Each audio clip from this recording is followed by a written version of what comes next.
السلام علیکم۔ اسلامک بیان اور اسٹوریز دیکھنے کے لیے ہمارے اس چینل کو لازمی سبسکرائب کیجیے، اپنے دوستوں کے ساتھ شیئر کیجیے۔ جزاک اللہ۔ عزیز دوستو، جن لوگوں کی منزل ہوتی ہے نا، جو لوگ طے کر لیتے ہیں ہم نے کہیں پہنچنا ہے، تو پھر سفر جب کرتے ہیں نا، ہم طے کرتے ہیں کہ آج مجھے فیصل آباد، لاہور کسی جگہ جانا ہے، تو پھر رستے میں یہ تھوڑی دیکھا جاتا ہے کہ سپیڈ بریکر کتنے آئے، یہ تھوڑی دیکھیں گے کہ راہ کے اندر چنگچی رکشے، گاڑیاں اور باقی چیزیں کتنی آئیں۔ سفر کا تعین کریں اور سفر شروع کرتے رہیں۔ بس میلاد کی محافل میں اور خوبصورت جگہوں میں کوئی تلخی والا بعض اوقات کام ہو بھی جائے تو تلخ ہونا نہیں، لینا مزہ ہی ہے۔ سمجھ میں آئی بات؟ اللہ تعالیٰ آپ کو خوش رکھے، اس کا بھی لطف ہی حاصل کرنا ہے اللہ کے فضل سے۔ دنیا میں پریشان وہ بندہ ہوتا ہے جو ذہنی طور پر، نفسیاتی طور پر الجھ جاتا ہے۔ آپ نے الجھنا نہیں، محبت سے بیٹھنا ہے۔ چند ایک باتیں عرض کرنی ہیں، اس بات میں کوئی شک نہیں، ایکو ذرا کم کر دینی، اس میں کوئی شک نہیں کہ ایمان نام ہے حضور کی محبت کا۔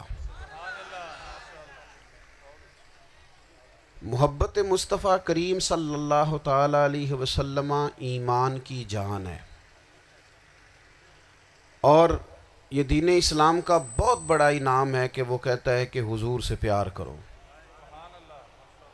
اس لیے کہ جب نبی پاک سے محبت ہو جاتی ہے تو زندگی ویسے ہی آسان ہو جاتی ہے۔ اے عشق تیرے صدقے جلنے سے چھٹے سستے، جو آگ بجھا دے گی اب وہ آگ لگائی ہے۔ کیا ہوتا ہے کہ انسان کے لیے زندگی آسان ہو جاتی ہے۔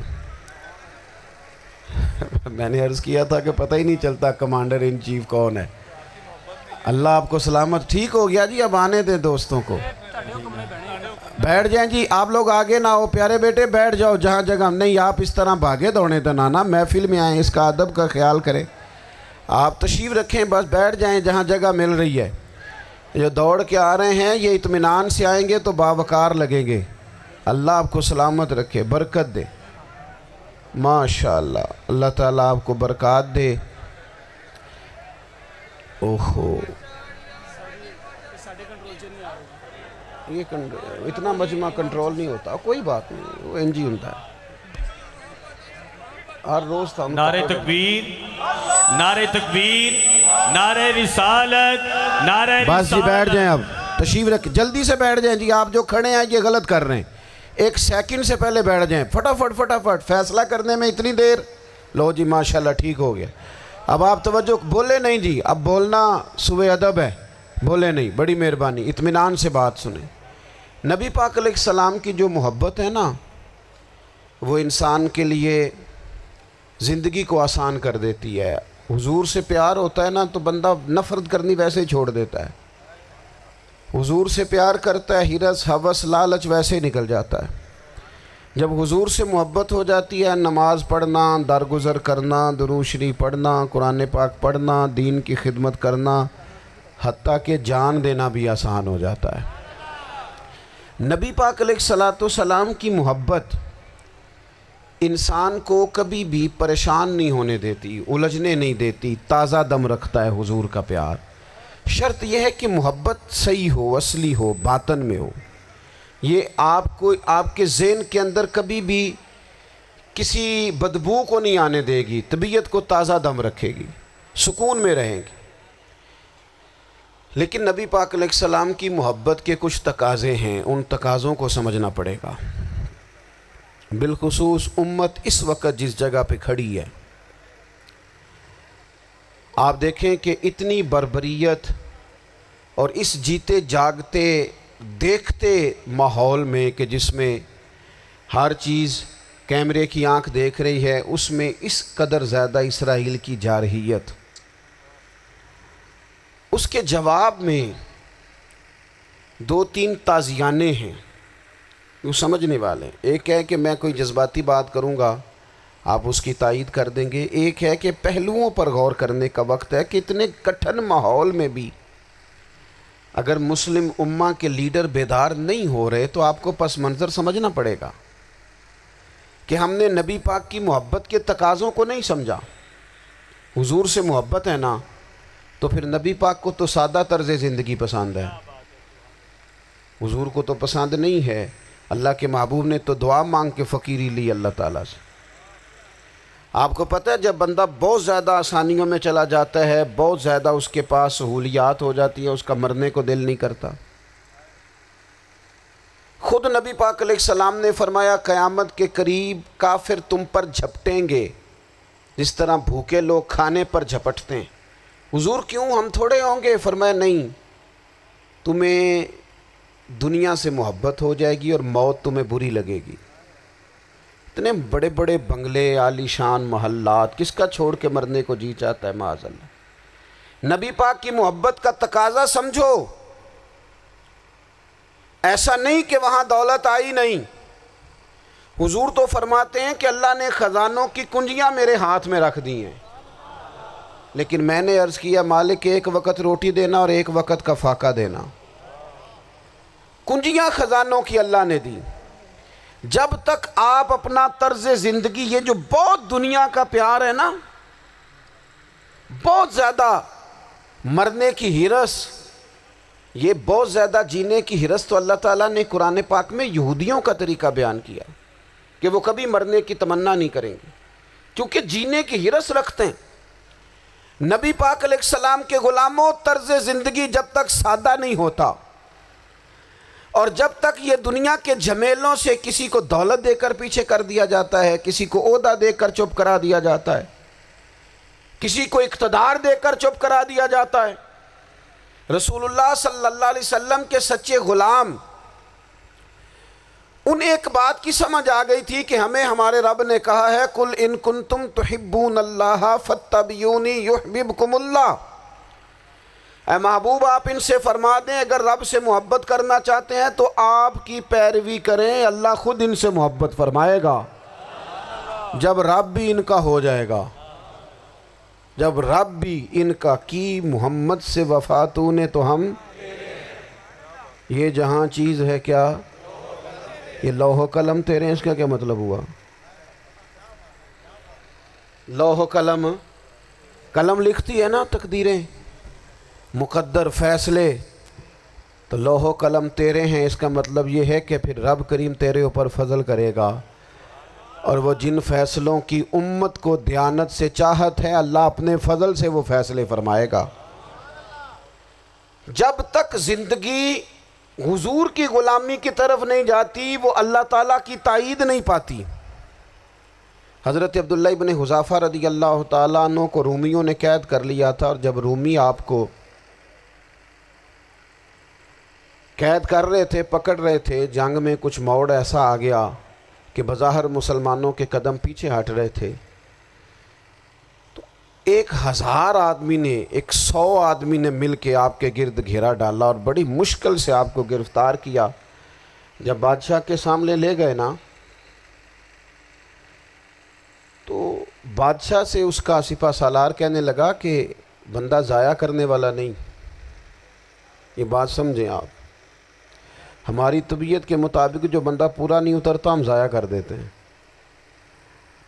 حالانکہ اگر آپ کو مخالف صف میں بندہ کام کا نظر آئے تو آپ غور فرمائیں کہ یہ ہمارے قافلہ محبت میں کیسے شامل ہو سکتا ہے، اس کے لیے جد و جہد کریں تاکہ اس سے کام لیا جا سکے۔ اس نے کہا، روم کے بادشاہ نے، بندہ ضائع کرنے والا نہیں۔ وزیر نے کہا بادشاہ سے، اس نے کہا کیا کریں؟ کچھ ایسا کریں کہ یہ معاذ اللہ ہمارے دین میں آ جائے۔ اور قرآن مجید نے واضح کہہ دیا ہے کہ یہودی اور عیسائی تم سے راضی نہیں ہو سکتے حتیٰ تتبع ملتہم، جب تک کہ تم ان کے دین کی پیروی نہ کرو، ان کو کسی طریقے سے معاذ اللہ عیسائی بنایا جائے۔ تو بادشاہ کہنے لگا 2-3 چیزیں ہیں جس سے کوئی بندہ بھی خریدا جا سکتا ہے، کر لیتے ہیں بات۔ اس نے سب سے پہلے حضرت عبداللہ ابن حذافہ سے کہا کہ جتنے پیسے آپ کہیں گے آپ کو ملیں گے، آپ اس دین میں آ جائیں معاذ اللہ۔ تو حضرت عبداللہ ابن حذافہ نا، کچھ لوگ بڑے سیانے ہوتے ہیں، بردبار ہوتے ہیں، بعض باتوں پر غصہ نہیں کرتے، ہنستے ہیں۔ حضرت عبداللہ ابن حذافہ ہنس پڑے، فرمانے لگے تجھے کس نے بادشاہ بنایا؟ تو بڑا بیوقوف آدمی ہے، اس نے کہا کیا مطلب؟ فرمانے لگے نادان میں تو تلوار لے کے میدان میں آیا ہوں، مجھے دولت کمانی ہوتی میں تجارت کرتا، میں تجارت نہیں کر رہا، میں تو شہادت کے لیے نکلا ہوا ہوں، اور تو مجھے کہہ رہا ہے پیسے لے لے، کو عقل کی بات کر۔ اس نے دوسری بات کی، اس نے کہا کہ میں بادشاہ ہوں، میرے نیچے جتنے بھی عہدے ہیں، وزیر، مشیر، وزیر خزانہ، جو آپ عہدہ کہیں گے آپ کو دے دیا جائے گا، آپ اس طرف آ جائیں۔ تو حضرت عبداللہ ابن حذافہ کہنے لگے پھر کہتا ہوں تو بڑا نادان ہے۔ فرمانے لگے میں حضور کا صحابی ہوں، اور صحابی ہونے سے بڑا عہدہ دنیا میں ہے ہی کوئی نہیں۔ صحابہ وہ صحابہ جن کی ہر صبح عید ہوتی تھی، خدا کا قرب حاصل تھا، نبی کی دید ہوتی تھی۔ کہا تو مجھے لالچ دے رہا ہے۔ اب انہوں نے ایک نئی چال چلی۔ وزیر کہنے لگا کہ میں ایک اور طرح سے معاذ اللہ کوشش کرتا ہوں پگھلا دینے کی۔ آپ اندر کمرے میں قید تھے تو وہاں ایک خاتون کو بنا سنوار کر بھیج دیا گیا۔ دوستو یاد رکھنا، تگڑا اور مضبوط جوان پتہ کون ہوتا ہے؟ جس کی نظریں پوری طرح اس کے کنٹرول میں ہوں۔ یہ علامت جوانی ہے۔ جس آدمی کا پوری طرح، دو لوگ دنیا میں کبھی کوئی کارنامہ سر انجام نہیں دے سکتے، ایک جو حرام کھاتا ہو، ایک جس کی نظر ناپاک ہو۔ محمد بن قاسم جب یہاں آئے تھے نا تو ایک دن بڑے پریشان تھے، تو ایک بزرگ کہنے لگے آپ کیوں پریشان ہیں؟ کہنے لگے راجہ دہر سے مقابلہ ہے، اور ہماری فوج تو سندھ کے رستے بھی نہیں جانتی، زبان بھی نہیں جانتی، لڑیں گے کیسے؟ 2-4 دن کے بعد ان بزرگوں کی دوبارہ محمد بن قاسم سے ملاقات ہوئی تو بڑے خوش تھے۔ کہا اب آپ کیوں خوش ہیں؟ کہنے لگے وہ میرا مقابلہ نہیں کر سکتا، میں نے تحقیق کر لی ہے۔ کہا کیوں؟ کہنے لگے نظر کا گندہ ہے، اور جو نظر کے گندے ہوتے ہیں وہ میدانوں میں ٹھہرا نہیں کرتے۔ میدان کے لیے نکلنے کے لیے پاک جوانی کی ضرورت ہوتی، تطہیر مزاج ہونا ضروری ہوتا ہے، پاکیزہ افکار اور سچی اور سچی ستھری سوچوں کا ہونا ضروری ہوتا ہے۔ اس لیے فرمایا کہ میرا مقابلہ نہیں کر سکتا۔ حضرت عبداللہ ابن حذافہ کمرے میں تھے تو وزیر کی بیٹی اندر سجی سنوری پہنچ گئی۔ جیسے ہی آپ نے اس کفر کی چال کو دیکھا تو تیمم کر کے نفل شروع کیے۔ وہ ساری رات بیٹھی رہی، رب کا بندہ ساری رات عبادت کرتا رہا۔ عبادت بڑا سہارا ہے، مصلی بڑا سہارا ہے اللہ کے بندوں۔ صبح دروازہ کھولا، وزیر نے اپنی بچی سے پوچھنا چاہتا تھا رزلٹ کیا نکلا، تو وہ کہنے لگی پیچھے ہٹ جا، اب تیرا میرا تعلق کوئی نہیں، میں نے نبی پاک کا کلمہ پڑھ لیا۔ اس نے کہا میں نے بھی زمانہ دیکھا ہے، پر یہ کیا لوگ ہیں، کستوری کے بنے ہوئے، سندل سے دھلے ہوئے، کہ میں ساری رات کمرے میں رہی اور 100 اور 1000 آدمی جس جوان کا مقابلہ نہ کر سکے، اتنا طاقتور جوان کمرے میں رہا اور اس نے نظر اٹھا کے نہ دیکھا۔ او کچا رنگ للاری والا جڑا چڑھدا تے لیندا رہندا ہے، اے عشق تیرے دا رنگ محمد چڑھیا پھر نہیں لیندا۔ سبحان اللہ۔ میں کہا ایک دفعہ نظر اٹھا کے نہیں دیکھا، کمال ہو گئی۔ اتنے بڑے لوگ، اتنی بڑی سعادت مندی، فیروز بختی، معاملہ فہمی، حد ہو گئی۔ اللہ اکبر۔ دوستو بادشاہ جب پوری طرح ہار گیا نا، اس نے کہا مار دو۔ تیل گرم کیا ایک کڑاہی میں، اور جب آپ کو اس میں ڈالنے لگے تو آپ کی آنکھوں میں آنسو آ گئے۔ بادشاہ کا خیال ہوا شاید نرم ہو گئے ہیں، کہنے لگا روئے کیوں؟ فرمانے لگے سوچتا ہوں جان ہی ایک ہے، کتنا مزہ ہے اس کی راہ میں جان دینے کا، کتنی لذت ہے اس کے نام پر مرنے میں، کتنا لطف ہے۔ جے تو چڑھیا اتے دار بھی نہیں، تے جے تو وکیا عشق بازار بھی نہیں، تے ایڈا سستا سودا پیار بھی نہیں، تے ایڈا سستا لبدا یار بھی نہیں۔ کئی جنگل گانے پیندے نہیں، کئی دوزخ لنگنے پیندے نہیں، جے وہ اس ملوں بھی مل جاوے، ایدوں سستا ہور بپار بھی نہیں۔ ਤੇ ਕੁਝ ਸਮਝ ਨਾ ਆਵੇ ਲੋਕਾਂ ਨੂੰ ਉਹ ਕਾਹਦੇ ਨਾਲ ਸ਼ਹੀਦ ਕਰੇ ਡਿੱਠੀ ਯਾਰ ਦੇ ਹੱਥ